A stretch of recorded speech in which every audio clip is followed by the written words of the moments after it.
బంగారం ఇది కేవలం ఆభరణం మాత్రమే కాదు, సాక్షాత్తు లక్ష్మీ స్వరూపం.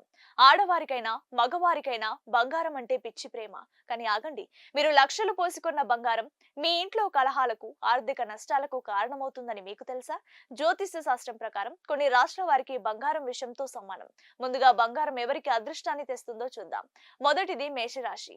మీకు బంగారం చాలా మంచిది. ఇది మీలో ఆత్మవిశ్వాసాన్ని పెంచి అప్పుల బాధల నుండి విముక్తినిస్తుంది. రెండవది సింహరాశి.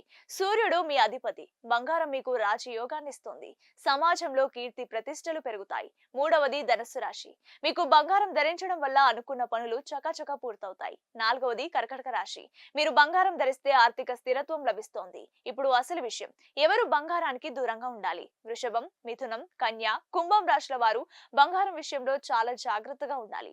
ఈ రాశుల వారు అతిగా బంగారం ధరిస్తే అనారోగ్య సమస్యలు, చేస్తున్న పనిలో ఆటంకాలు లేదా అనుకోని ధన నష్టం జరిగే అవకాశం ఉందని శాస్త్రం చెప్తోంది. వీరు బంగారానికి బదులు వెండి లేదా ప్లాటినం ధరిస్తే అద్భుతమైన ఫలితాలు చూస్తారు. మరిన్ని ఆసక్తికరమైన విషయాల కోసం కొలుగురి 24/7 న్యూస్ టీవీని సబ్స్క్రైబ్ చేసుకోండి.